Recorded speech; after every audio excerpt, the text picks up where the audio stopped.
My friends, there's a lot of people who bet on the wrong horse. I'm telling you, I'm not talking about Secretariat. I'm not talking about Seabiscuit. I'm not talking about horse races. I'm talking about you. And you know what I'm talking about? There's been so many times in your life when you felt rejected by people. You've been felt rejected by people in the church. Listen, man's rejection can be God's protection.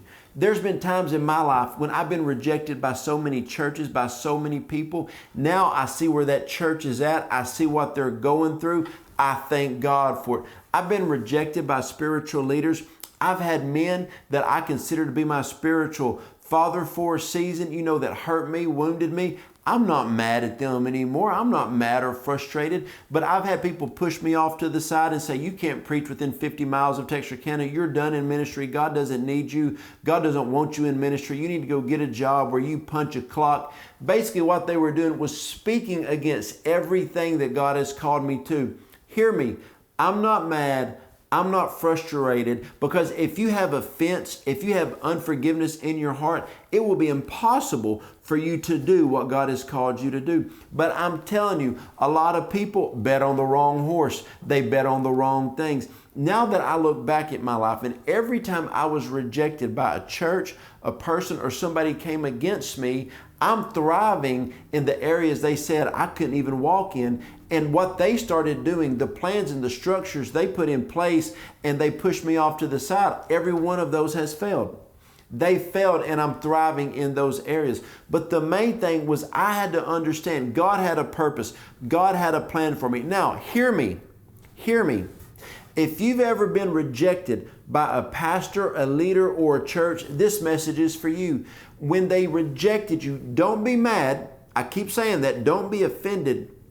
But don't let the words take root. See, that seed, that demonic seed that they put inside of your heart, if you let it give birth and grow roots, man, I'll tell you, it will destroy you. You've got to remember the prophetic word that God put inside of you. They bet on the wrong horse. They bet on the wrong person. But here's the thing. When you are thriving and the people who came against you see that, you better stay humble. You better walk in humility, and you better love those people. There are people that pushed me off to the side that said I would never do anything in ministry. They were my authority. Some of them aren't even in ministry anymore. Some of them aren't doing anything like that. But you know what? I still reach out in love to them. I try to help them because they helped me at one point in my life. Even though they rejected me, I thank God for it because I see where they went. See, here's the thing about God. We like to see right in front of us, but God sees way down the road. The people who are wounding you right now, rejecting you right now, look at where they're at in 10 years from now, and look at where you're going to be. You're going to be all right. Now, here are the main things I'm talking about. Do not get offended. Do not have unforgiveness in your heart. One time I was praying and I said, God, why do you use me? Why did you choose me to do what I do? And the Lord said, because you heal quickly and you say yes often.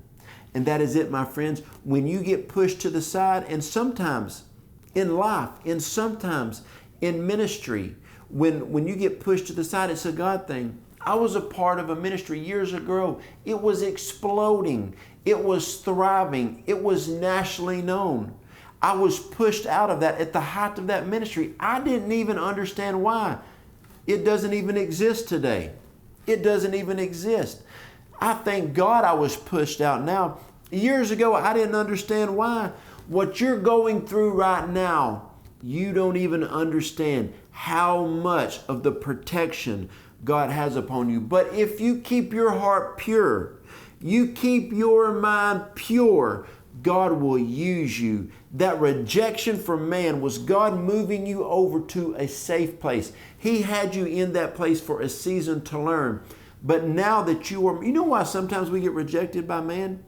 Because if God told us to move, if God told us to leave a church or ministry, we wouldn't do it. So He values the seed inside of you so much, He has to move you over.